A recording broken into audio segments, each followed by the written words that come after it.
Bueno, muy buenas tardes. Esta que habla soy yo, Karina Mariani, con esta voz espantosa que me ha tocado en el día de hoy para hacer la segunda parte de la historia que veníamos contando de la Guerra de los 6 días. Estoy junto a mis queridos compañeros Guillermo Laferrier. ¿Cómo estás, Guille? Muy bien, ¿cómo estás, Karina? Y a Jorge Vigo. ¿Cómo estás, Jorge? Bien, muy bien. Ahora que tenemos locutora con voz de seducción, Claro. estamos bárbaros. No me hagan reír. Y además nos acompaña el querido Juan Ostrowski. ¿Cómo estás, Juan? Bien, todo bien. Gracias por invitarme. Qué bueno, Bueno. uno con la voz que funciona, viejo, qué bárbaro. Claro, exactamente. Bueno, voy a pasar la posta porque claramente estoy disminuida a Guille para que lleve la conducción. Sobre todo quiero desearles a todos Haxameas y felices Pascuas a quienes nos están escuchando. Y nos habíamos quedado en el Sinaí. Creo que fue la semanita en el desierto lo que me dejó así. Bueno, Claro, así que no bueno. estuvimos 40 años en el desierto, pero estuvimos una semana. Una semana me dejó así. Así que, Guille, largas vos. Ok, bueno, el episodio de la semana pasada de esta guerra de los 6 días dijimos que iba a ser algo largo para explicar, a pesar de que la guerra es corta, muy corta, ¿no? Pero nos quedamos con, recuerdo, para aquellos que no estaban en el tema, Israel hace una blitz, es decir, una suerte de guerra relámpago, una guerra preventiva que desde el punto de vista militar, esto le va a sonar pésimo a muchos, es una actitud de defensa. Actuar preventivamente en el tema militar es defensa, pero bueno, es así la cosa. ¿Qué va a hacer? Ahí Israel destruye, deja fuera de combate la masa de las fuerzas aéreas árabes de los países que se le estaban oponiendo, que eran Egipto, Siria y Jordania, y en un movimiento muy rápido y también violento, como contó Jorge, que cuenta muy en detalle Jorge en el episodio de la semana pasada, se hace del Sinaí, con el detalle de que cuando hablamos del Sinaí tendemos a pensar que es una mesa de billar gigantesca y el Sinaí está partido en dos por una serie de alturas y con algunos pasos que hay que tomar sí o sí. Y ahora vamos a pasar, hablando de pasos, a hablar un poco de los intríngulis políticos que esta guerra tenía para poder entenderla bien antes de pasar a otras dos etapas que son decisivas en esta guerra de los 6 días, que tiene que ver con la conquista de la parte este de Jerusalén y todo el tema de las alturas del Golán, que los prolegómenos de eso se dieron con mucho detalle también en el episodio anterior con todo el tema, no solamente que tiene que ver con el control de esas alturas para la seguridad de Israel, sino el tema del agua, tema que es poco tratado en general. Así que le doy el pase ahora a Juan, que es nuestro especialista en los intríngulis políticos de esta zona del mundo. Juan, ¿qué tal? ¿Bien? Bien, bien, todo bien, por suerte. Gracias por invitarme. En primer No, lugar, viejo. Dale, de más. decir que lo dijeron la vez pasada, pero me gusta mucho la grafía de las letras. Está muy buena porque son todas letras hebreas que hacen letras latinas. Está bueno. Bueno, un poco lo que venía a contar es por qué, digamos, ustedes hablaron bien de Moshe Dayan y de, bueno, Isaac Rabin la vez pasada, pero lo cierto es que primero Israel tenía menos de 20 años de existencia, porque Israel se independiza en 1948 y esto es en el 67. Eh, o sea, es un estado, no es el estado de Israel que conocemos actualmente, un estado fuerte que nadie duda, más allá de la gente que quiere que Israel no exista, no es un estado que todos sabemos que es fuerte y tal, sino que es un estado que estaba en permanente peligro. De hecho, de ese momento es la frase, tiramos los judíos al mar, digamos, esa es la idea. Y un poco lo que pasa en Egipto, que un poco lo contaron, es que Nasser al accionar sobre la población, después es muy difícil que vuelva atrás.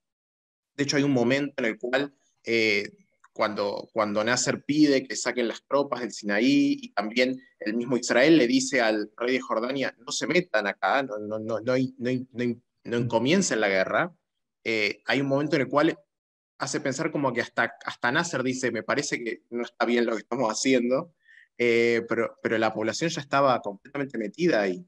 De hecho, hay grabaciones de esa época en las cuales incluso en hebreo, en el Cairo, aparecían radios en la calle donde decían los vamos a matar, los vamos a tirar al mar. O sea, hay como una bola de nieve que va haciéndose, el cual hace que el ejército y las fuerzas de defensa israelí digan hay que hacer algo, hay que accionar de alguna forma, porque claramente, incluso si Nasser o el rey de Jordania no quisieran avanzar, la población va a llevarlos a que eso suceda. Pero el problema que había en ese momento era el primer ministro israelí, que en ese momento era Levi Eshkol, que era una persona que, a pesar de ser, por supuesto, el primer ministro, había una herencia de la época de Ben Gurión, que era como que el primer ministro era a la vez ministro de defensa, entonces como que a la vez que gobernaba, controlaba el ejército, de alguna forma. El problema es que Levi Eshkol era una persona que no tenía el poder político, a pesar de ser el primer ministro. El poder político seguía estando, por lo menos en parte, en Ben Gurión, en parte, a pesar de que él se había ido del gobierno y se había alejado y se había ido al Negev Para Juan, esto me hace acordar algún lugar de estas playas, ¿no? ¿O no? ¿Me equivoco? ¿O soy muy sí, malo? igual, Sí. un poco menos. Un poco No, menos dale. porque, Sí, ya, menos. claro, la primera vez que Ben Gurión se va, que dice me voy al Negev, a los 2 años vuelve, y en el medio, a pesar de que hay otro primer ministro, él sigue gobernando, pero es cierto que esta vez sí Ben Gurión se va realmente, y se va a un kibutz y se queda viviendo ahí, de hecho, y crea la Universidad del Negev actualmente. Pero es cierto que Levi Eshkol no era una persona que tuviese el poder político que había tenido Ben Gurión, que había gobernado Israel como por 15 años, pero sí, me hace acordar a ciertas cosas que suceden acá, Sí. por estas zonas. Y Levi Eshkol era una persona, en primer lugar, eso, gobernaba con una coalición de un montón de partidos, un partido que es el actual Partido Laborista Israelí, que recién se está formando, que de hecho ni siquiera estaba completamente formado en ese momento, eh, y tenía una ideología muy pacifista. Levi Eshkol como persona y como gobernante, y no quiere entrar en guerra, tiene muchísimas dudas sobre entrar en guerra. Y si hay algo que puede unir el lado egipcio, el lado sirio, el lado jordano y el lado israelí, es que hay un momento en el cual quien impulsa eso es la población. Digamos, hay un momento en el cual hasta la población misma pide, bueno, si el Levi Eshkol no quiere entrar en guerra, que renuncie, que entre otra persona y que impulse la guerra, digamos. Hay un momento en el cual eso, Levi Eshkol, a pesar de que queda como primer ministro, tiene que renunciar al Ministerio de Defensa, y quien toma el poder del Ministerio de Defensa es quienes ya hablaron la vez pasada y de quien también hablamos cuando hicimos lo de la guerra de Yom Kippur, que es Moshe Dayan, que es el que sí está convencido de que hay que entrar. Hay que entrar en guerra inminentemente porque eso va a ser un problema más adelante. O sea, no se podía esperar más.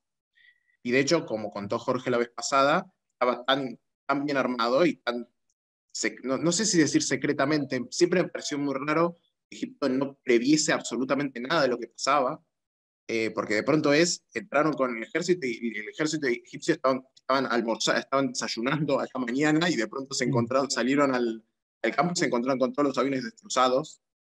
Pero lo cierto es que eso es lo que hace que se retrase un tiempo más el ingreso de Israel, que podría haber sido un poco antes.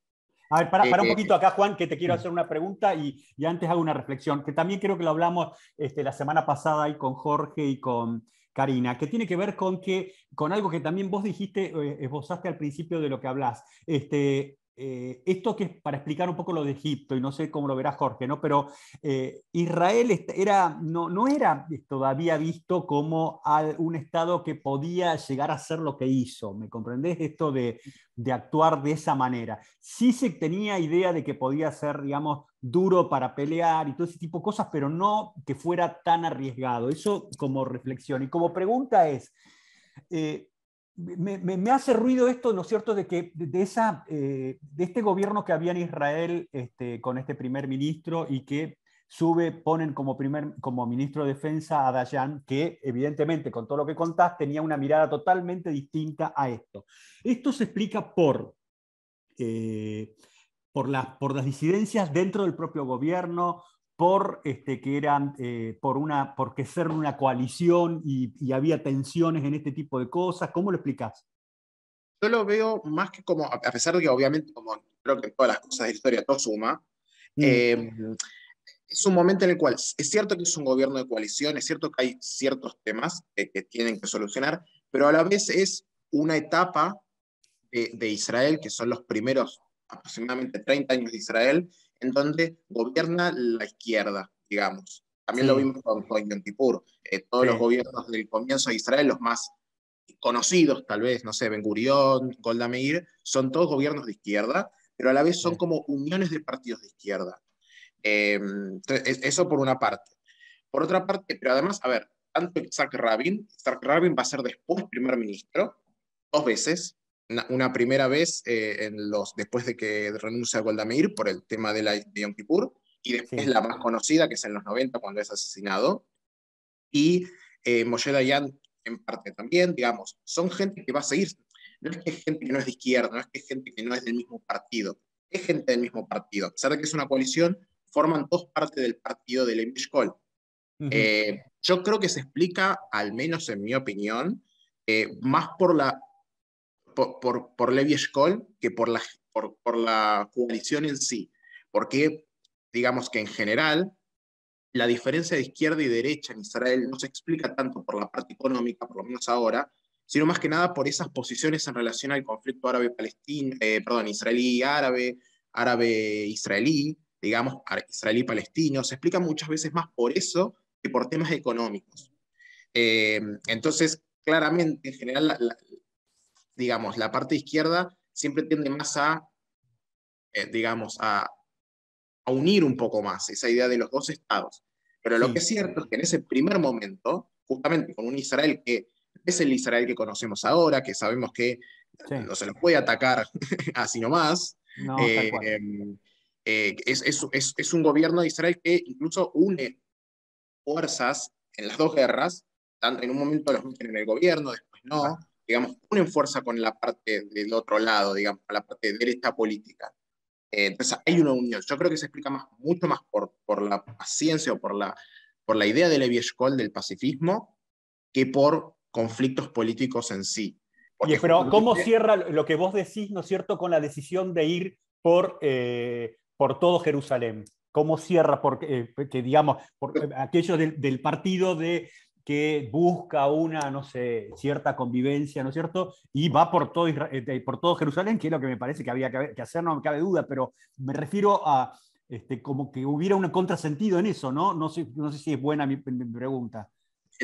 yo creo que el tema ahí es que una vez que logran que Levi Eshkol renuncie al Ministerio de Defensa, todo se aclara. De Está, hecho, en el momento que renuncia y Moshe Dayan es nombrado ministro de Defensa, ese es el momento en el cual se empieza a avanzar. Hay un momento en el cual vemos que avanza permanentemente todo, digamos. O sea, es como, me hace acordar a los juegos esos de los autos, que hay que sacar un auto por una sola salida, que de pronto sacás el auto que destraba todo y ya está, sacaste todo. Bueno, al momento que Levi Eshkol renuncia y Moshe Dayan es nombrado ministro de Defensa, que de hecho va a durar creo que dura como ministro de Defensa hasta la guerra de Yom Kippur, si no recuerdo mal, uh-huh. con distintos gobiernos, porque después Levi Eshkol muere en el medio y gobierna Golda Meir. Moshe Dayan sigue siendo ministro de Defensa en el momento de la guerra de Yom Kippur. Creo que se explica mucho más por eso. Y en relación a Jerusalén, es cierto que después de la guerra de la independencia, el este de Jerusalén queda bajo el gobierno de Jordania, Sí. pero la idea de un Jerusalén unido es digamos, me voy a poner un poco sentimental, pero es un tema del pueblo judío desde hace muchos años. No, eso Eh, lo tengo claro, no, eso lo una tengo cosa claro. pendiente que queda, Sí, sí. y a la vez creo que también se explica por las posiciones por la posición que toma Jordania en la guerra, que creo que en ese caso Jorge puede explicar mucho mejor, sobre cómo la defensa sobre un ataque real ya no es ataque preventivo, porque Jordania realmente ataca Jerusalén, explica en parte el hecho de que Israel, digamos, diga, este es nuestro momento y vamos a avanzar ahora. Creo que se explica también un poco por eso. Sí. Che, y vos, Jorge, ¿cómo ves este tema de militarmente de ir por Jerusalén? Estoy separando el tema de lo político, lo militar es político también, pero estoy separando, ¿no es cierto?, la necesidad militar de la necesidad política. ¿Había una necesidad de dar tanta prioridad al tema de Jerusalén en este momento o no? No lo sé. ¿Cómo lo ves vos? Bueno, yo lo veo como imprescindible. Sí. ¿Por qué? Pero me entendés por cómo lo pregunto, ¿no? Sí, sí, en el tema de, porque por ahí era más importante ir por la altura del Golán y esto tenerlo contenido y hacerlo como una suerte de digamos, de corolario de toda esta historia, ¿no? Claro, no, pero ahí hay otro problema. Es decir, Yo hubiera hecho eso, qué sé yo, no sé, hubiera ido por yo me hubiera asegurado el Golán y todo el tema del agua y claro, controlar los sirios de ahí y después resolver el despelote acá, ¿no? No sé. Claro, pero lo que pasa es esto, lo que dice Juan sobre la emocionalidad que hay sobre Israel, sí, es coincidente con también lo que dijo Juan al principio, de que en esta época y en esta región, los gobiernos están muy dominados por la opinión pública sobre estos asuntos. Así que ir a una guerra sin tocar Jerusalén hubiese quedado como un objetivo inconcluso, una guerra inconclusa. Okay. Pero también hay que verlo de este modo. Es cierto que uno siempre ve el Golán y Sinaí como áreas de expansión y de seguridad para Israel. Pero acá, además de la emocionalidad de Jerusalén, Jerusalén está en el medio de dos posesiones jordanas en este momento, que son al sur de Jerusalén, Judea, y al norte de Jerusalén, Samaria. Sí. Y el problema que se plantea es que en los extremos de esas dos regiones, digamos, el espacio de Israel hasta el Mediterráneo es de 20 kilómetros. Está bien, Jorge, listo, Jorge, está bien. disculpen que Sí. interrumpa. ¿Querés que vayamos a ver algún mapa? Perdón, sí, me distraje yo, la 17, la que le sigue. Acá está. Es decir, para los que están viendo el mapa, si uno mira una línea imaginaria que una el Mar Muerto con Jerusalén y el Mar Mediterráneo, al sur es genéricamente Judea, al norte es Samaria. Y el borde de esas dos posesiones jordanas le deja a Israel una franja de 20 kilómetros. Está y eso bien. había que solucionarlo. ¿Y qué pasa? Jerusalén reúne dos piezas. Es el pivot en las dos regiones y es la ciudad fundamental. Está. Entonces era inevitable hacer una operación que permitiera, digamos, rescatar Jerusalén.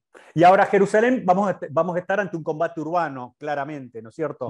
Sí, total. Y el combate urbano se lleva un poquito mal, digamos, con lo que vimos en la Guerra de los 6 días. Me refiero a, porque la Guerra de los 6 días lo que estamos viendo es la movilidad, la capacidad de maniobra, ¿no? Y el combate urbano es un combate que te exige el desgaste, ser superior al enemigo, ir cuadra por cuadra, casa por casa. ¿Cómo conjuga eso, no? Porque son dos formas de ver el tema diferente, ¿no? Claro, pero eso tiene que ver principalmente con la instrucción de los soldados. Sí. Y tiene que ver también con otra cosa.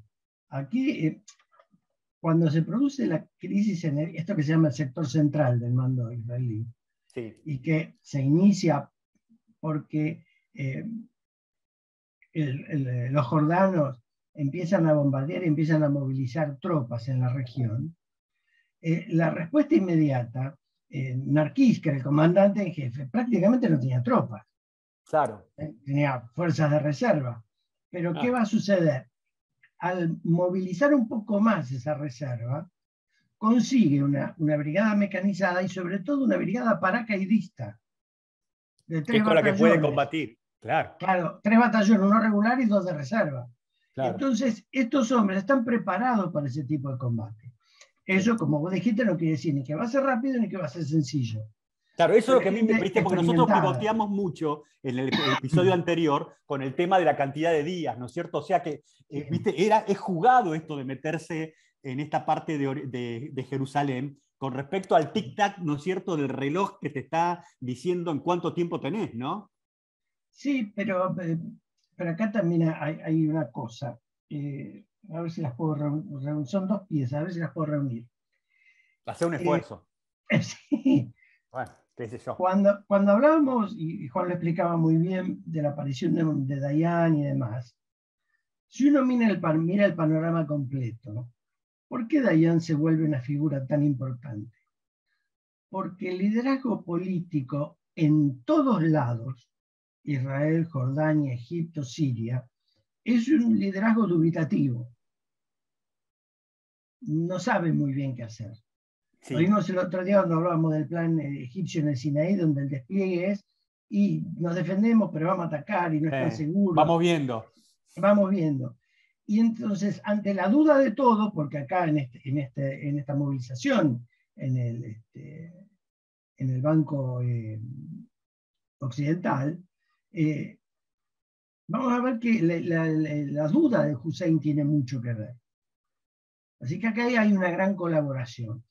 ¿Y qué pasa? Es cierto, yo me meto a pelear en una ciudad, no es solo Jerusalén, sino es una región grande. Es decir, la misma Jerusalén no es en este momento una ciudad completamente cerrada, es decir, hay barrios que están espaciados, así que tengo espacios libres, digamos, para moverme, pero lo que va a darle la ventaja es la pasión por recuperar Jerusalén, hablando específicamente de la ciudad, pero también que la duda del rey Hussein se transmite al ejercicio de los soldados en combate. Está. Es decir, esto es las fuerzas jordanas que se movilizan, hacen esfuerzos y demás, pero son dubitativas, no terminan de completar, son más lentas. Yo creo que esto tiene que ver también con el shock que le debe haber provocado al rey Hussein la creación de la República Árabe Unida. Sí, y vos que, ahí con Jordania, vos sabés que yo tengo un problema con respecto a sus tropas, ¿no? Porque yo compartí con esos 6 meses en Yugoslavia, ¿no? Y los vi como medio vagos, ¿viste? Así como, no vagos que van vagando por la vida, ¿no es cierto? Y navegando por ahí. No, vago, como le decimos vago en Entre Ríos, la gente, vago. No te digo malentenado, pero vago. Y sin embargo, la Legión Árabe tiene un misticismo, ¿viste? Un misticismo, son míticos también, ¿no? Sí, como soldados y todo. ¿Qué tipo de tropas tenían los jordanos acá en esta historia desplegados en Jerusalén? No, los jordanos, es decir, a ver, los jordanos tienen tropas bien entrenadas en una doctrina diferente a la de Siria y a la de Egipto, porque principalmente la doctrina es británica. Sí, claro. Aunque también cuenta con equipos americanos y demás. Sí, sí. Pero ¿qué pasa? Yo cuando hablo de estas tropas, que esto no quiere decir que no lleguen a ser aguerridas, pero tienen siempre la semilla de la destrucción adentro.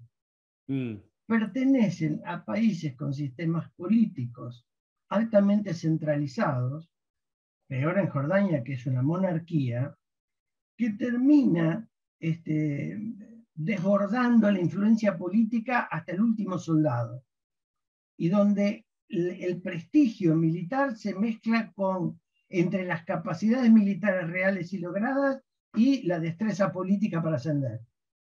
Entonces, eso debilita, porque ahora que desarrollamos el combate, lo que uno ve es que no es que los jordanos no se mueven o no hacen, pero no resisten.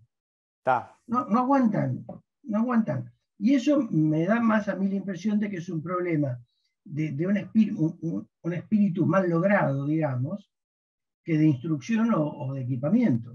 Sí, yo comparto, no hay malos soldados, hay malos oficiales y mal entrenamiento y todo ese tipo de cosas, eso estoy de acuerdo. Pero me ha llamado siempre la atención en eso, ¿no? Y ahí le doy una cosita ahí a Juan, le pregunto, y volvemos ahí al combate en Jerusalén. ¿Compartís este criterio, Juan, de porque estamos hablando de la casa real de Jordania, ¿no? Que quizás el rey Hussein es un tipo que a poco o al palo ya va entreviendo que tiene que llegar a un arreglo con Israel en algún momento. ¿Vos compartís eso? Que me parece que a pesar de todas estas cosas que se mete en esta guerra, tiene un atisbo también en la guerra de Yom Kippur, pero es de los primeros árabes que me parece que busca o que ve en el horizonte que va a tener que arreglar con Israel. ¿Compartís eso o no? Sí, sí, porque creo que en todas las guerras, incluso en la guerra de la independencia, en esta guerra y en la guerra de Yom Kippur, eh, actúa más por impulso, al menos yo lo veo como que actúa más por impulso. De hecho, bueno, ustedes contaban la vez pasada el tema de cómo la radio egipcia decía vamos ganando, otra cosa que me hace acordar al tema de las playas, y cómo eso incluso impactaba y cómo incluso Moshe Dayan estaba en todo, al menos en esta guerra, la de Yom Kippur, como que se lo defenestra un poco más, eh, dice, ok, están creyendo que van ganando, no digamos nada, Sí. no digamos Bueno, nada, sigamos eso con me hace acordar también a algo que está pasando en Europa, ¿no? Pero en fin, dale. Exactamente, Sí. exactamente, como que tenga el manejo de la parte militar, de la parte política, porque no hay que, Moshe Dayan es una cosa rara Moshe Dayan, porque en general hay muchísimos primeros ministros y políticos importantes de Israel que vienen de la parte militar. Sí, Ariel Sharon, Yitzhak Rabin y otros, ¿no? sí. Moshe Dayan es una cosa rara que es un personaje político importante, pero que no termina siendo primer ministro. Es una cosa bastante extraña en lo que es Israel en Sí. general. Tiene como cargos muy importantes, pero nunca termina de ser primer ministro.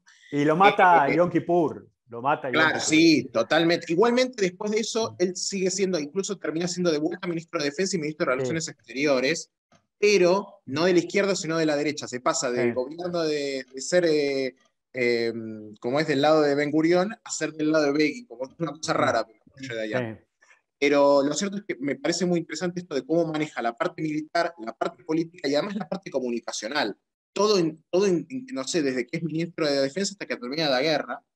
Pero lo cierto es que Hussein, de alguna forma, también le impacta ese discurso dentro de la radio egipcia. Esa cosa de cómo a mí me hace acordar mucho, me hace acordar un paralelismo en el momento en el cual Mussolini entra en la guerra de Italia y dice, ¿cómo no voy a entrar ahora que estamos ganando? Digamos, Sí, era como, sí. ¿cómo voy a Bueno, quedar afuera de esto? bueno, el Duce. El Duce. Claro, Un día tenemos que hacer, hay que decirle a Karina, Jorge, Sí. Juan, tenemos que hacer un programa sobre el Duce, porque el Duce da, Es un para todo, personaje, sí. da para todo el pibe este, sí, es Escúchenme, cierto. yo estoy mudita, pero existo. No, sí te digo, pero en serio, coincidí, Karina, que tenemos que Sí, dedicarle un sí. programa al Duce, Mira, porque... Juan, sí, venimos hablando, cada tanto nos pasa, Juan, que queremos, que venimos comentando alguna batalla y decimos, che, tenemos que hablar de algo, de las personalidades y de las formas en las que se conducían ciertos personajes. no, es que Eh, sí, sí, dale. El Duce, además lo que tiene es que está con una Italia Italia siempre es como una especie de lastre militar de Europa todo el Sí. tiempo, desde la época Sí, pero de dejó la de serlo. Ya no, colonización. te Ya digo que no, ahora ya no, pero ya sí no, es pero cierto. durante Sí, mucho sí, tiempo Italia sí, sí, fue un sí. lastre en la época del imperialismo, fue un lastre en la Primera y en la Mm, Segunda Guerra Mundial, mucho más. Sí, sí. Pero me hace acordar a eso, a ese momento en el cual Mussolini ve que Alemania está entrando en Francia y dice, ¿cómo no voy a entrar ahora y hacerme con mi parte del botín? Sí, Y en sí, ese no. caso, Hussein me parece lo mismo. ¿Cómo si Egipto está ganando y está todo tan bien en el Sinaí, cómo no voy a aprovechar para tomar el lado de Jerusalén que queda? Digamos, claro. cómo no voy a tener una tajada? Porque un poco lo decía Jorge recién, el hecho de la creación de la República Árabe Unida, que pone a Nasser en una posición muy preponderante en el mundo árabe, es Hussein diciendo, este tipo se va a quedar con todo, se va a quedar con todo el éxito, y si agarró Siria, ¿por qué no agarra Jordania, digamos? Sí. Y otros países. No, Entonces, ¿cómo no también. voy a hacer yo el impulso para quedarme con algo? ¿No? Me parece que funciona mucho más de la parte motivacional que de la parte pensante de decir cuánta capacidad militar tengo para avanzar sobre Jerusalén. Sí, ahí para pasar ahora a Jorge, ¿no? Recordamos también que lo mencionamos la semana pasada, que, y refrendando esto que decía recién Juan, que el chico Nasser era en realidad estaba en la cumbre de su poder político, y no solo para Egipto, sino el medio mundo, medio tercer mundo lo miraba como un referente, ¿no es cierto? Como un tipo que era imparable, ¿no? Y esto le va a caer como un baldazo. ¿Qué podemos destacar militarmente del combate por este Jerusalén Oriental, Jorge? Bueno, acá lo que hay que ver es esto. El otro día, cuando hablábamos del posible plan Jordano, era precisamente tratar de cerrar esa brecha al Mediterráneo, esos 20 kilómetros, es decir, cortar en dos el norte de Israel, y después, desde Hebrón, avanzar hacia el Sinaí para enlazar con una eventual penetración egipcia. Medio exagerado me parece el plan, sobre todo eso de la conexión con los egipcios. Estaban ahí, no se puede tomar alcohol en los países musulmanes, me parece que le dieron duro. Déjalo soñar, déjalo soñar. Jorge, ¿querés que me mueva? No, quedémonos con esta por ahora. No, te compro cortar Israel en dos, pero ir hasta el Sinaí, viejo. No, ya es una locura. Bueno, en medio de todas estas operaciones, y con el Sinaí prácticamente liquidado, hay una grabación de una conversación telefónica entre Nasser y Hussein, donde Nasser le dice que sí, que no importa, que vamos a seguir peleando, y cada vez que va a hablar Hussein, se escucha un san, no se entiende nada. Y sigue hablando Nasser como para convencerlo, y la única vez que se lo escucha a Hussein hablar es cuando termina la conversación y le dice algo así como, bueno, quedamos así. Pero ningún convencimiento ni ninguna cosa, si sigue siendo un tembladeral. Y fíjense que además, acá hay una cosa, ese posible enlace de Hebrón hacia el sur, ni se movieron las tropas jordanas. Claro. Aun cuando les decían que venían ganando en el Sinaí. Así que vuelvo un poco a lo que hablábamos al principio. Acá hay una cantidad de indecisiones que indudablemente terminaron repercutiendo en el combate. ¿Qué es lo que sucede? Empiezan atacando por el fuego los jordanos y con alguna movilización, algunos movimientos. Uno hacia Jerusalén y el otro principalmente hacia el norte. Sí, cuando decimos por el fuego, para los que nos están viendo, es utilizando artillería, ¿no es cierto? Sí, ese tipo de cosas. Exactamente, ¿no? Eso. Bueno, eso hace que Narquís pida tropas y empieza a actuar inmediatamente. Las primeras acciones son precisamente en Jerusalén, porque acá también hay otro problema. En la zona sur de Jerusalén está lo que se llamaba la Casa del Gobernador Inglés. Y ahí estaba sentada la misión de Naciones Unidas, que la dirigía un general que creo que era sueco, que se llamaba Osbull. Claro. Como representante de Naciones Unidas, trató de mediar, trató de detener a los jordanos ni bola le dieron, esa es la realidad, e incluso llegaron a atacar la casa del gobernador.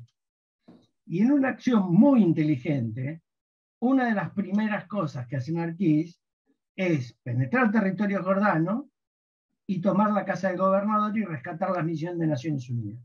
Claro. Que es inmediatamente llevada a Tel Aviv. Así que ahí hay un gesto político muy importante dentro de las operaciones. Sí. El resto, de la parte del norte vamos a hablar ahora, pero sobre Jerusalén lo importante es, y esto es un juego para ambos, ¿quién aísla Jerusalén del otro? Claro. Los movimientos de ambos tienden a eso. Hacia el norte de Jerusalén hay una colina que se la llamaba la colina de la salchicha, por la forma que tiene. Qué creativos, ¿no? Sí, bueno. Sí, podría haber puesto media luna, pero en fin. ¿Qué sé yo? No sé. Sí. Y Narquís se da cuenta que para evitar el aislamiento que quieren hacer los jordanos hay que tomar esa altura. Eso va a implicar peleas muy duras en el sector de lo que se llamaba la escuela de policía, una colina que le llamaba la colina de las municiones, pero van progresando permanentemente. Che, te interrumpo ahí un minuto. Los israelíes, recuerdo, tengo imágenes de que no solamente las tropas paracaidistas, sino de vehículos semiorugas, también empleándolo los israelíes en el combate en Jerusalén. ¿Me estoy equivocando o no? No, no, sí, tenés razón. Pasemos a la placa siguiente. Con lo del norte lo resolvemos después.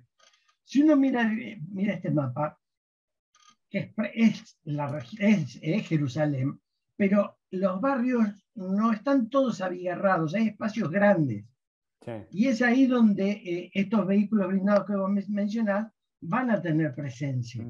Sí, recordemos que vos decís paracaidistas, ¿no es cierto? Pero que no hay lanzamiento. No, acá no hay lanzamiento. Sí, por favor, porque la gente va a creer que los que ven las alitas ahí en los rectángulos y creen que los tipos los lanzaron de los aviones, ¿no? Exactamente. Acá lo que hay que considerar al paracaidista como un soldado que tiene una instrucción y una calidad superior al soldado medio. Eso hay que apreciarlo desde allí. Los que estén viendo el mapa, en el sur van a ver la casa del gobernador, la operación de toma, y hacia el norte se ve la colina de la Salchicha y otras posiciones que lentamente las van ocupando. Y recién se van a ocupar de la ciudad vieja de Jerusalén, después de 2 días de combate de lograr ese aislamiento y ese rechazo.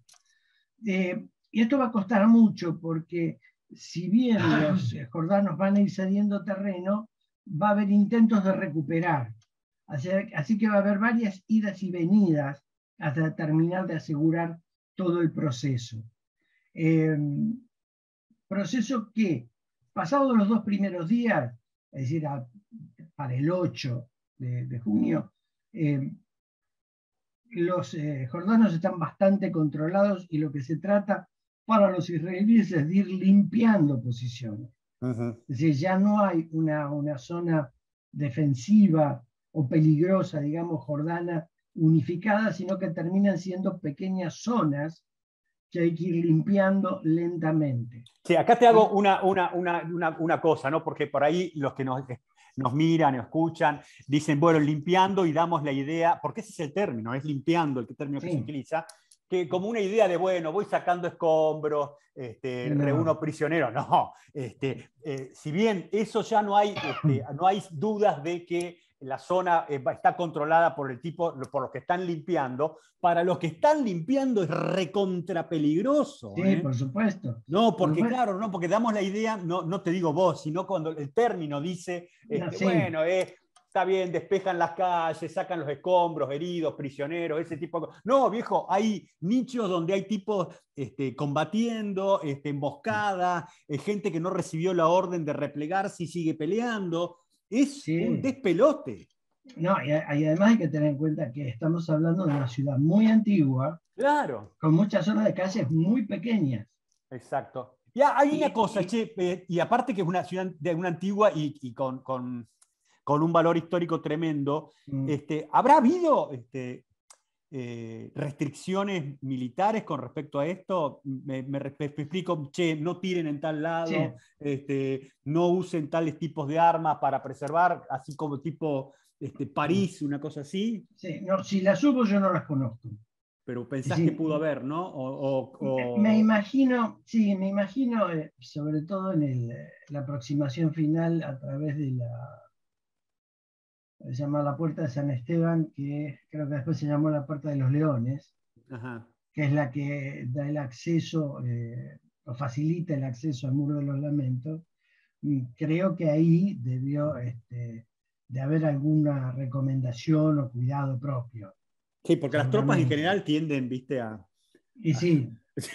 Tienen la Torre Eiffel ahí y dicen dónde pongo las cargas, ¿viste? Porque es así, no, tal cual.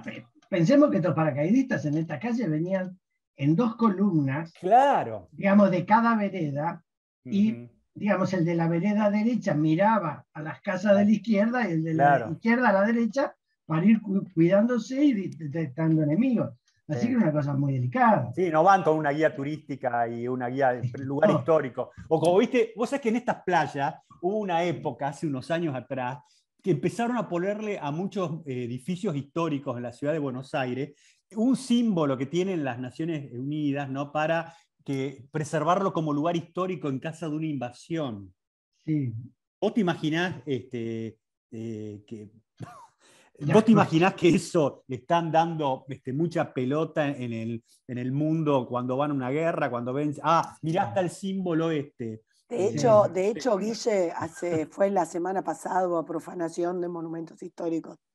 Pero tal cual, por eso te digo. Que fueron ¿viste? reconstruidos. Tal cual, que por eso. Y eso también es parte del accionar psicológico de la guerra. Tal cual. Como dijo Jorge, yo tampoco conozco, pero supongo que al menos dentro de la cabeza de los soldados, sobre todo israelíes, claro, hay una cosa de estamos volviendo después de un montón de tiempo a la ciudad vieja, al muro de los lamentos. No rompamos todo. Claro, no rompamos todo, digamos. Yo creo que aunque sea inconscientemente había algo de eso. Sí, no, tal cual. No, pero porque es muy peligroso el combate urbano en todas estas cosas. Para destruir es muy difícil eso. No, digamos, acá es un caso muy especial, indudablemente. Sí, pero yo voy a decir una cosa que decía un general norteamericano cuando le hablaban de las reglas de empeñamiento, que son las normas donde uno puede decir, bueno, no ataquen esto, no ataquen aquello. ROE. Sí, exactamente. Bueno, este general norteamericano dice sí que no tenía ningún problema. Entonces no iba a atacar las escuelas, los laboratorios, los templos, ni nada, salvo que encontraran enemigos ahí adentro, porque en ese caso les iba a pasar por encima. Claro. Es así.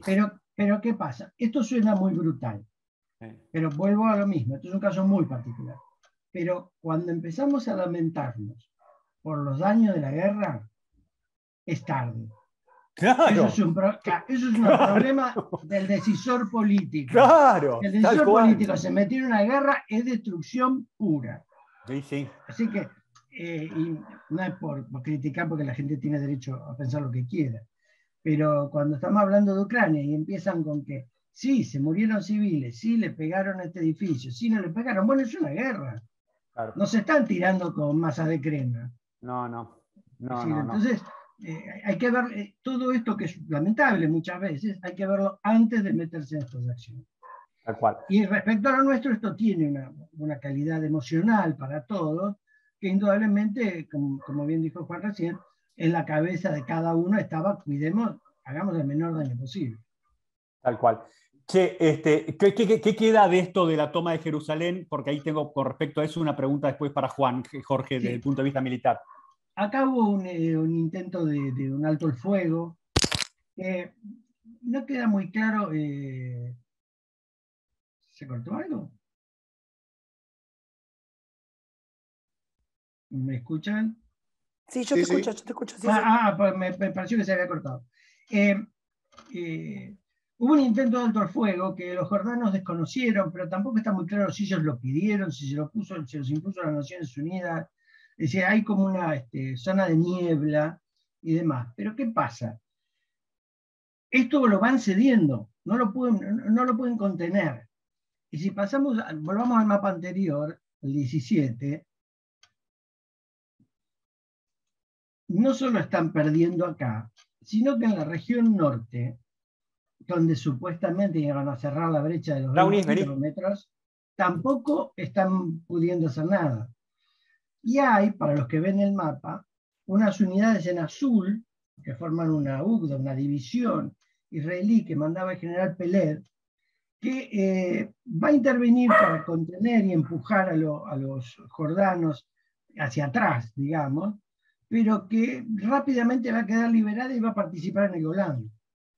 E inversamente también en el sur va a haber una división que estaba destinada a El Agueila, me parece, en Sinaí, que no va a ser necesaria. Entonces hay un refuerzo más para estas actividades.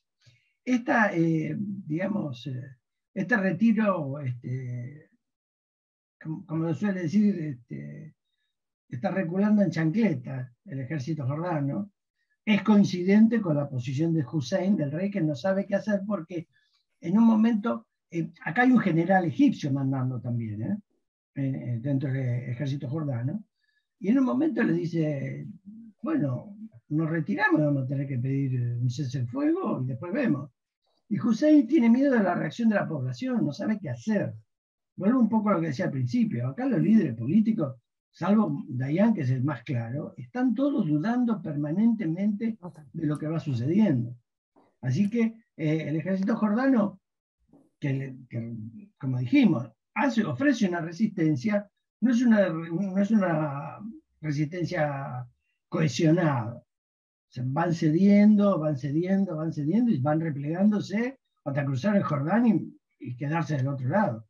Ok, entonces podemos decir que tenemos Jerusalén ya bajo el control israelí, Jerusalén completo. Exactamente. Ahí paso a vos, Juan. Ese momento de que Jerusalén es controlada totalmente por Israel. Imagino el tema desde el punto de vista emocional y todo eso no me cabe la menor duda. Políticamente, ¿cuál es la ¿podés hacer una semblanza de cuál es la significación política de eso o es solamente una significación emocional para el Estado judío? No, a ver, yo creo que la parte sentimental es mucho más grande que la parte política. A la vez, creo que como nunca pensamos, dura 6 días la guerra. Sí. No sé cuál es la capacidad que tienen de decir cómo vamos yendo. Me parece, porque se entiende, por ejemplo, en una guerra como la que estamos viviendo en Ucrania y Rusia, que tarda, que dura un mes, 2 meses, y vas viendo las reacciones, y ves, no sé, Putin haciendo tal cosa, Zelensky haciendo tal otra. Estos son 6 días. Yo no sé cuál es la capacidad de una persona como Levi Eshkol, que había sido además, o sea, lo tuvieron que sacar para hacer la guerra, de decir en 6 días, bueno, ¿cómo vamos yendo? Yo creo que hay un punto en el cual el hecho de ingresar a Jerusalén y de poder rezar en el Kotel y de poder entrar a la zona de la ciudad vieja después de casi 2000 años, es un tema que habla por sí solo. No sé si hay al menos yo no identifico algo político en el sentido de que pareciera también que Dayan está pensando, es como, bueno, ya terminamos en Sinaí, ok, vamos a Jerusalén, ok, vamos al Golán, como que es ir rápidamente hacia las otras cosas.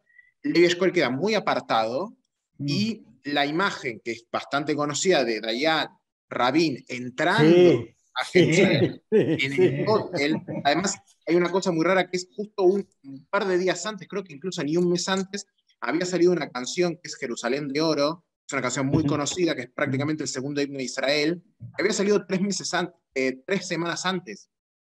Y ese pibe la pegó también. No, creo que es una cantante, si no estoy mal. Pero es increíble porque además en ese momento se canta la canción y tocan el shofar. Claro. Hay una cosa muy extremadamente emocional sobre eso, que creo que implica mucho más que la parte política. De hecho, por eso Dayan después es todo. O sea, realmente es todo en Israel. Sí. Ahora, ahí vos sabés que ahí no me cabe duda, pero vos sabés que yo ya con la toma del Sinaí completo, la élite política de Israel debiera haberse dado cuenta también que habían hecho mucho en muy poco tiempo. Me refiero a que no, está bien, esto de Jerusalén es recontra importante y lo entiendo todo en lo simbólico y todo eso, pero lo del Sinaí ya era tremendo, ¿no? ¿Me comprendés lo que te quiero decir? Sí, obvio, sí. Por el espacio que habían ganado. Es infernal eso en el punto de vista de la defensa de Israel, de que a partir de ese momento Israel ya no tenía que estar temiendo por tener que estar peleando exclusivamente casi casa por casa en sus ciudades, ¿me comprendés? Exactamente. De hecho, yo nunca me acuerdo, pero el cálculo es como que el Sinaí, el cálculo, en realidad no es un cálculo, simplemente no recuerdo el número, pero el Sinaí es como el triple del tamaño que tenía Israel en ese momento. Claro, viejo. Es una enorme cantidad de territorio, que además es una afrenta completa a Egipto. Sí. Es una enorme afrenta a una persona como Nasser, que era, como bien dijeron, y como bien dijeron la semana pasada, una persona que era la figura política del mundo árabe, no solamente del mundo árabe, sino del mundo en general, porque si no recuerdo mal, Nasser formaba parte del movimiento de los no alineados. Sí, era prácticamente la cabeza. Claro, junto con el mariscal Tito. otro personaje. Ese era un trucho importante, eso corre por mi cuenta. Para mí Tito era un trucho, a tal altura del Duce, un poco mejorado, pero era un trucho también. No, bueno. Digo, realmente la afrenta es mucha, porque además Jerusalén tiene esta cosa de que era un territorio que estaba dividido, pero además hay un sentimiento que es del pueblo judío sobre es una ciudad que es nuestra y la estamos recuperando. Ahora el Sinaí no. Sí. No, pero aparte te sumo algo más. Recuperando. Le sumo algo más y le paso ahí a Jorge cómo lo ve, ¿no? Porque a diferencia de otras partes, Israel no, a ver, espero no equivocarme, no pensó en colonizar el Sinaí, sino pensó en el Sinaí como un campo de batalla, ¿me comprende? No como un lugar donde voy a asentar colonos israelíes y voy a convertir esta tierra desértica en, no sé, para producir, no sé, dátiles, lo que sea. Sí. No, sino como un campo de batalla. ¿Cómo lo ves, Jorge? De hecho, a la primera de cambio, cuando tienen vamos a hacer la alianza, vamos a hacer un acuerdo de paz con Egipto, lo primero que entregan es el Sinaí. Claro, digamos, sin problema. Claro. De hecho, hay un momento en el cual, cuando termina la guerra, Israel se hizo con el Sinaí, con los Altos de Golán y con Jerusalén Este, Ben Gurión, a pesar de que estaba apagado ahí en el desierto, hablaba, dice, va a ser un problema sostener el Sinaí, porque es un territorio que no es nuestro, es como una idea de...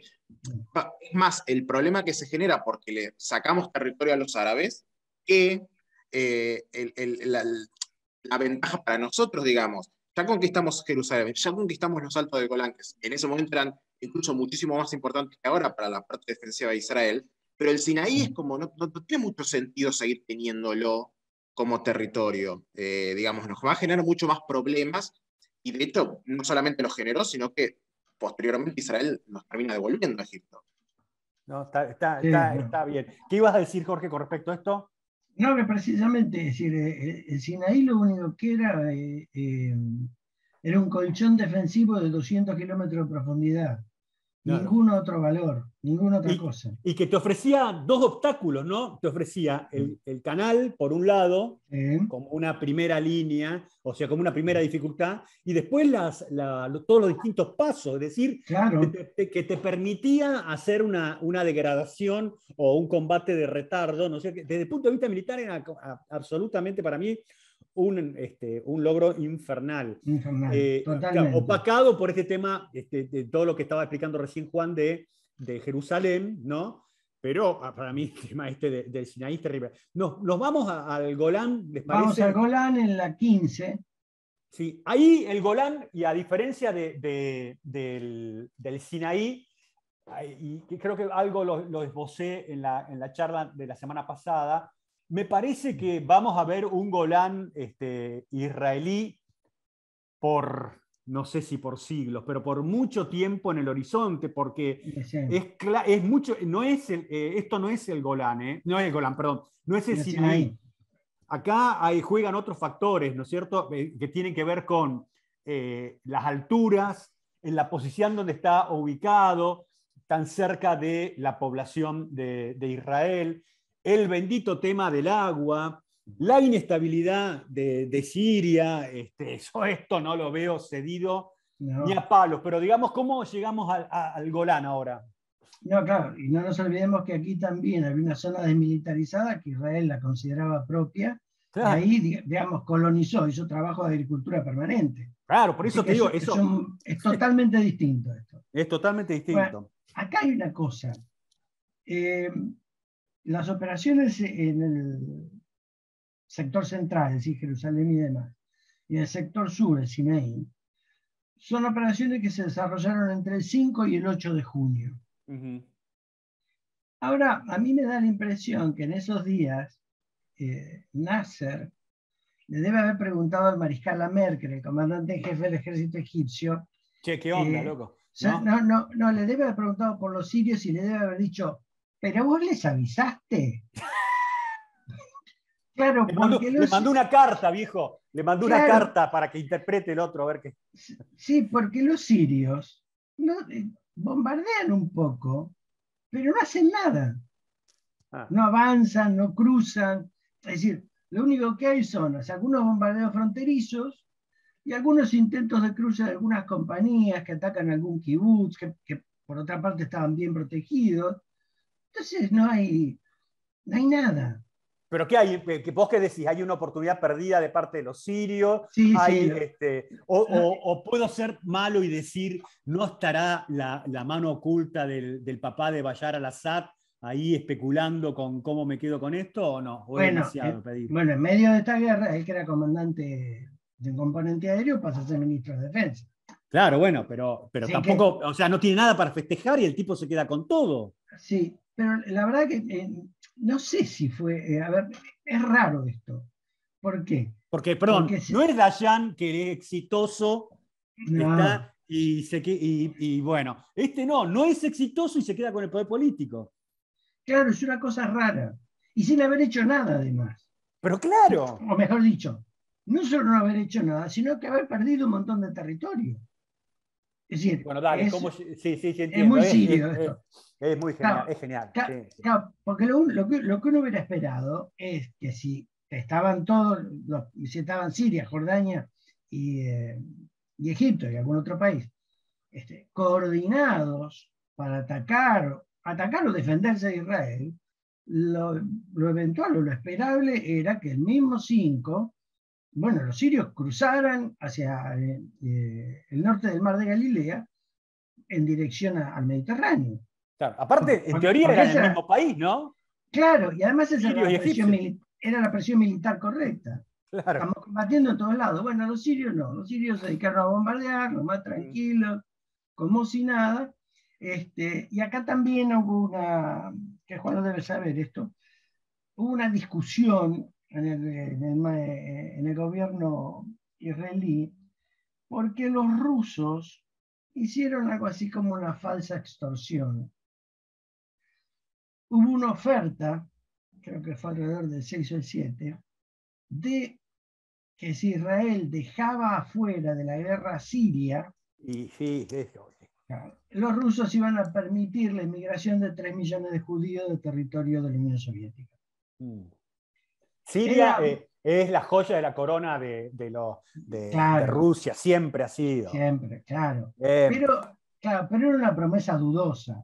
Pero ¿qué pasa? Aún siendo dudosa, me sale en inglés el turmoil, digamos, el conflicto interno político que podría haber en el gobierno de Israel, Skoll trató de hacer valer esa promesa para evitar que se atacara a Siria.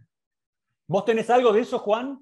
Sí, es un poco eso, digamos. A ver, los judíos en la Unión Soviética vivían muy mal.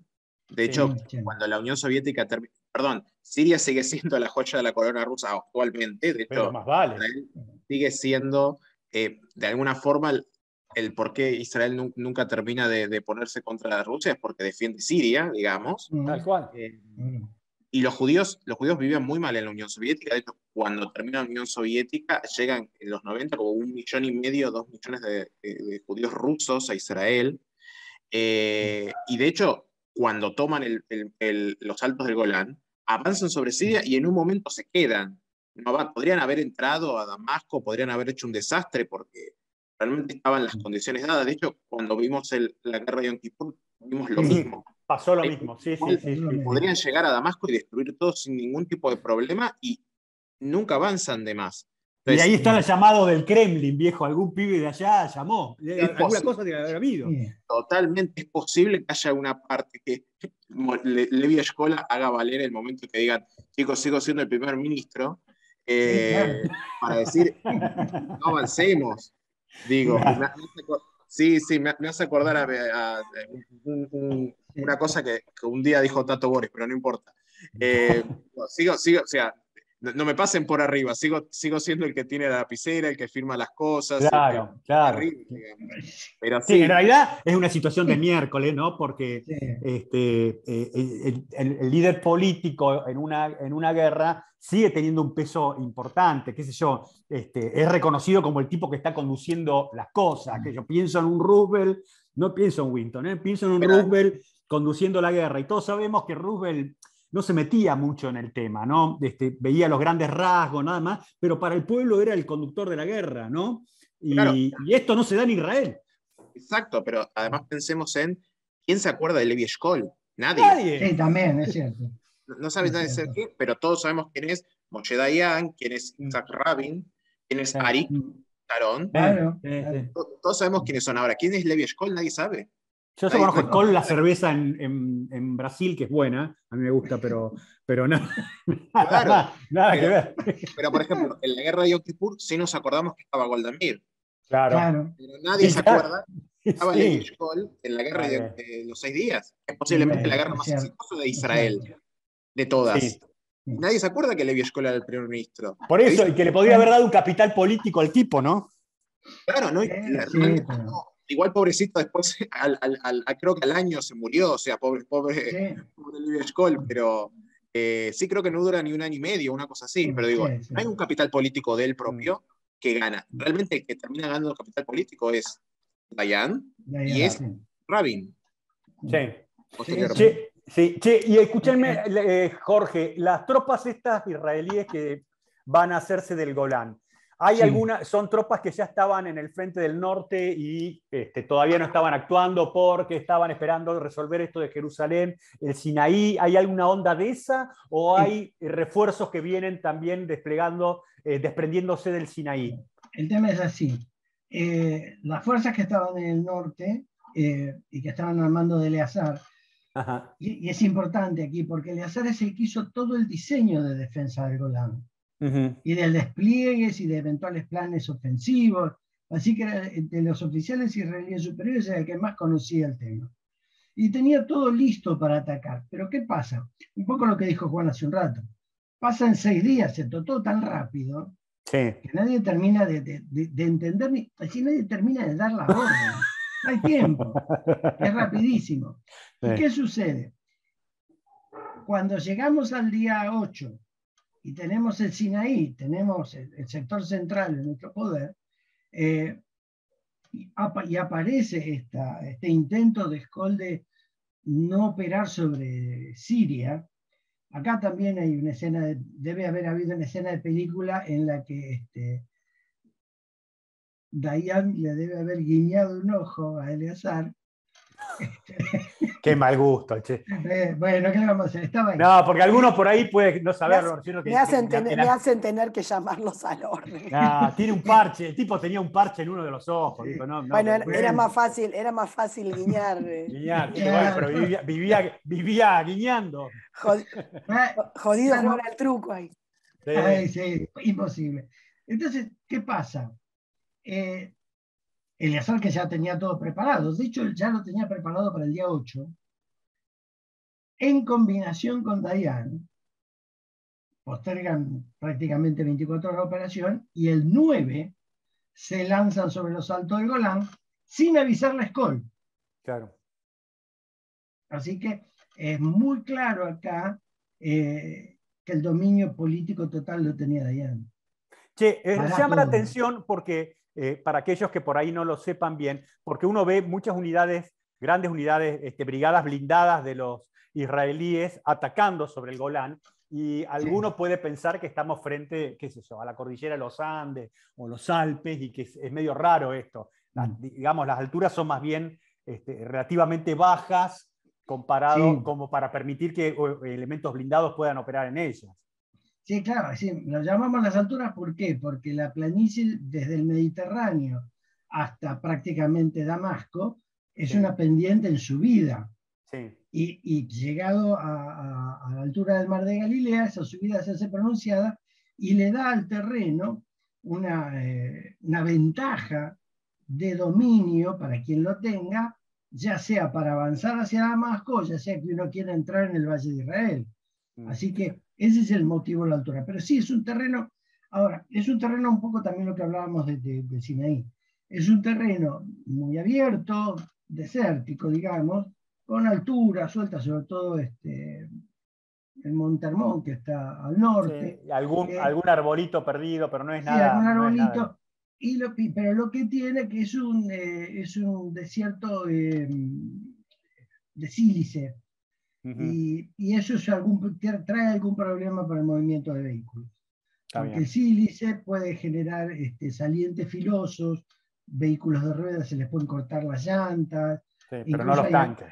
No, en los tanques lo que puede producir es un desgaste mayor del habitual. De las orugas, claro. Aunque sí. uno lo prevea, no hay mayores problemas, pero bueno, hay que tenerlo en cuenta. Y los sirios que han actuado tan tibiamente también son incapaces de defender. Hay posiciones fortificadas y demás, pero ceden, y del mismo modo que en la guerra de Yom Kippur, la línea israelí frena en Quneitra. Claro. Llegan hasta ahí. Y lo de Damasco, además de ser un problema político, en general, o por lo menos sí está declarado cuando uno ve los informes de Yom Kippur, y aquí me imagino lo mismo. El problema es que también Damasco es una ciudad grande y para entrar hubiera sido costosísimo. Y dominando Quneitra se domina la región dominante, discúlpenme, de la zona. Así que vos sabés que cuando me hablan de las alturas del Golán, yo me acuerdo del tema del río, ya me vas a decir, ¿no? Del río Indus entre Pakistán y la India, ¿no? Los pakistaníes que siempre han cobrado con el ejército de indio, digamos, en acciones convencionales, en las otras es distinto el tema, nunca Pakistán le cortó el agua a India. Nunca lo hizo. ¿Por qué? Porque sabía que se podía tener el peligro de que la India dijera, bueno, vamos del otro lado, ¿me comprendés? Claro. Le faltó esa mirada a Siria en su momento, ¿no? Porque si hubieran tenido otra actitud con esto, bueno, qué sé yo, no hubieran evitado perder esto como lo han perdido, me refiero a todas las alturas de Golán, ¿no? Sí, de acuerdo, no es para justificarlo, pero el problema que tiene Siria es que viene de golpe de Estado en golpe de Estado. Sí, tiene un problemita. Pero eso lo tranquilizó el compañero Assad lo terminó. Sí, él fue el último de la cadena. Pero acá todavía no está recién llegado a la presidencia. Sí, falta poquito. Es cierto, falta poquito para que llegue. Claro. Entonces, era una visión más interna que de posición externa de Siria. Sí, tal cual. Che, Juan, y esto de haber tomado las alturas del Golán y todo, digamos, hago el resumen. Nos quedamos con el Sinaí. Recuperamos Jerusalén completa. Tenemos el control completo de Jerusalén. Tenemos, así como bonus track, las alturas del Golán. ¿Qué onda con la política en Israel? ¿Cómo se dan cuenta de esto? ¿Se dan cuenta? ¿Hacen una relación tiempo-espacio? ¿Cuánto tardaron en hacer esto? ¿Se dan cuenta o todavía no? Yo creo que desde la parte política y militar sí, pero la población no. ¿Por qué? Hay un punto en el cual creo que por otra parte, digo, el hecho de que sea tan importante sentimentalmente el tema de Jerusalén hace que, de hecho, a veces en algún punto opaque todo el resto. Mirá vos. Pero en ese sentido es como que, a ver, políticamente es, ok, ya está, ya tenemos lo que necesitamos y tenemos mucho más de lo que necesitamos. Porque tenemos el Sinaí completo, que es como el triple, el cuádruple del territorio que teníamos en Israel. Tenemos los altos de Golán, nos podemos defender desde ahí. Por otra parte, algo que decíamos al comienzo, Israel no era en ese momento un estado que vos decís, ojo con lo que puede llegar a ser. Era una población que pensaba que podía ser eliminado su estado. Sí. De hecho, eso dura hasta después de la guerra de Yom Kippur. De hecho, hay un sentido en el sentimiento de la población de Israel. En la guerra de Yom Kippur se mantiene. Los árabes nos pueden destruir como estado. Ahora nadie piensa que alguien puede destruir el estado de Israel. No. Pero en ese momento sí. Y en ese momento, con un estado de apenas 20 años, con una alianza que es Egipto más Siria más Jordania, con un Nasser que está diciendo vamos a matarlos a todos, digamos, completamente en la cresta de la ola, el hecho de no solamente no nos destruimos, sino que primero recuperamos Jerusalén, que a pesar de que, como vos bien decís, Guillermo, la parte militar parece no tan importante, pero es no, tal cual. Lo más importante por la sensación, digamos. Tenemos los altos del Golán, nos podemos defender ahí de lo que pasa en Siria, y de hecho va a ser muy importante posteriormente, y sigue siéndolo ahora, para, por ejemplo, atacar las incursiones de Hezbollah, que está en Líbano, a Israel. O sea, sigue siendo muy importante por el tema del agua. Y tenemos el Sinaí, que es eso, un colchón de defensa contra los árabes, y de hecho es un golpe político, no tan, voy a decir, no estoy diciendo algo que no es que es tan positivo para Israel, lo considero mucho más negativo para Nasser. A ver, eso. Es una cosa tremenda para Nasser. Sí, es una persona que había creado un nuevo Estado, que era la República Árabe Unida, o sea, controlaba Egipto y Siria. Era la persona que estaba en la cresta de la ola del mundo árabe, que iba por todo, que era inmensamente popular en Egipto, era inmensamente popular en el mundo árabe en general. De hecho, ahí está un poco el tema con el rey Hussein, y decir, hasta incluso en Jordania parece que es no más conocido, pero sí más importante. Popular. Claro, Nasser popular. que... Sí, claro. Nasser que Hussein. Para Hussein es un golpe tremendo para su imagen. De hecho, en un punto, cuando es el primer alto el fuego, quien primero dice, ok, hagamos un alto el fuego, es Nasser. Claro. Se la ve venir. Claro, quien no lo acepta al principio es Siria. O sea, hay un punto en el cual incluso Nasser se da cuenta mucho antes que los otros estados que hay que parar un poco. Y claro, es un golpe. Creo que nunca se termina de levantar Nasser, de hecho, porque Nasser de hecho muere en el 70, o sea, muy poquitos años después de la guerra. Nasser no se termina de levantar mucho. Y de hecho, la guerra de Yom Kippur es, en algún punto, tratar de levantar la moral de Egipto después de la guerra de los 6 días. Sí, yo algún día también de las cosas así, así como digo, ese programa especial al Duce, tendremos que ver algún día el entramado de la segunda parte de algo, ¿no? Porque ahí, como dice Juan, a ver cómo pensás, Jorge, ¿no?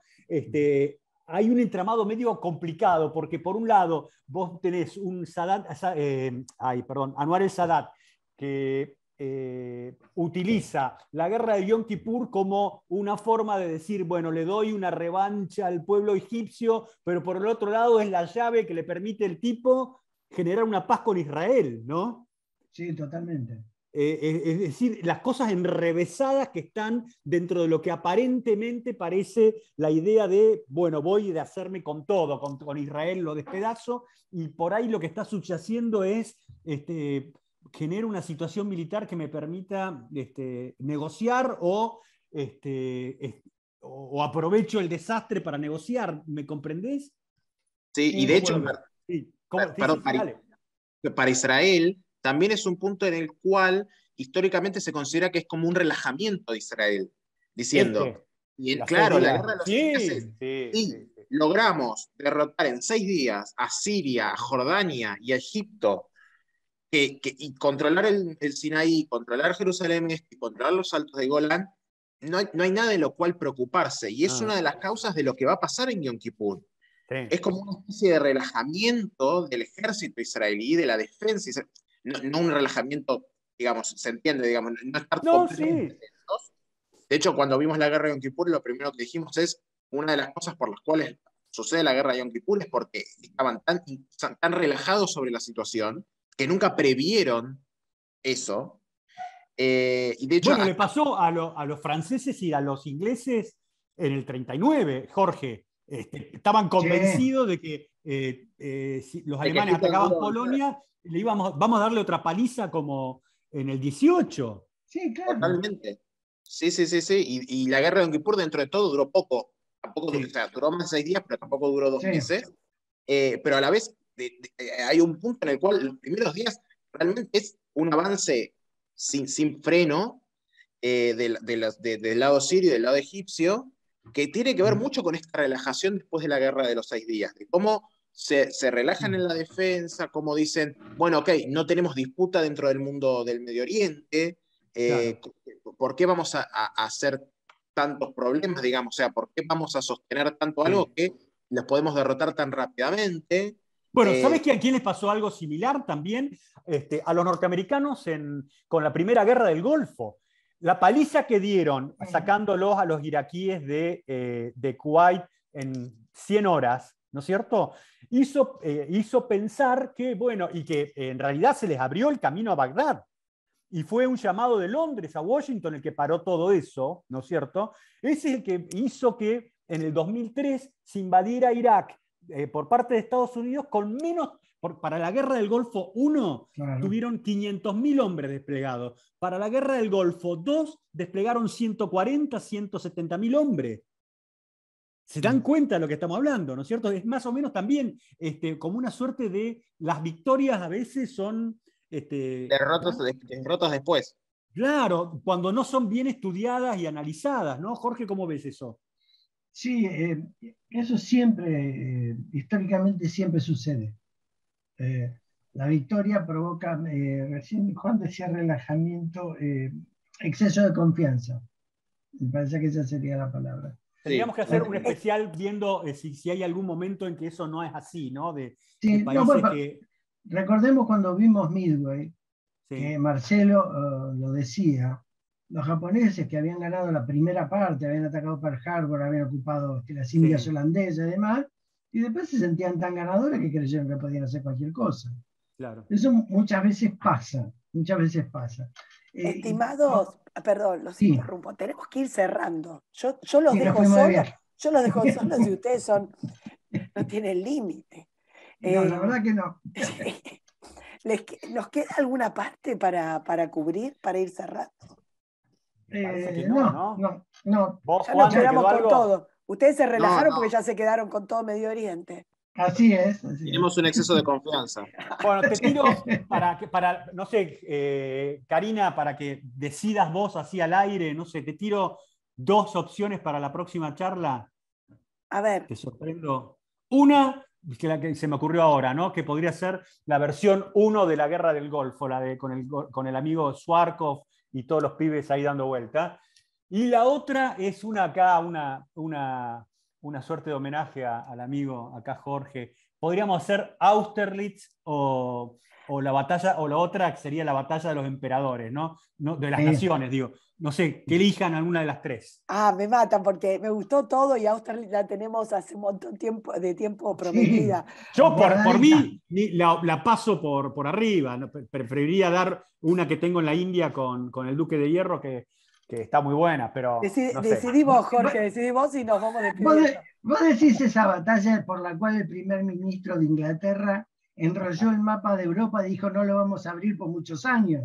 Claro. Porque como ganó Napoleón, sí me la acuerdo de esa. ¿Sabés lo que le pasa a Guille? Invisibiliza. Voy a usar una palabra moderna. Pero me parece tanto esto de hablar de un tipo, ¿no es cierto?, con tantos complejos, el Córsego a esto, que en otro país hubiera sido un mafiosi, ¿viste? De poca monta, encerrado en alguna mazmorra, ¿viste? Por traficante de alguna cosa. Pero en fin, vamos a dejar que el maestro elija. Dale, Jorge, elegimos. Hagamos Austerlitz porque es muy conocida y me imagino que a todos le va. Y bueno, la mencionaste vos. Y a todos les va a entusiasmar, sí. Y además así cambiamos un poco de época. Me parece también bueno eso. Buenísimo. Bueno, estimados, les agradezco mucho. Les pido disculpas por esta deficiencia en mi voz, pero la verdad es que es más, lo disfruté más porque los escuchaba a los 3. Es un gustazo, me encantó. Espero que lo hayan pasado lindo. Hasta luego todos. Gracias, Juan, por haber venido. Gracias a ustedes por invitarme. Bueno, gracias, Guille, gracias, Jorge. Nos vemos en la próxima. Chau, Gracias a todos. Chao.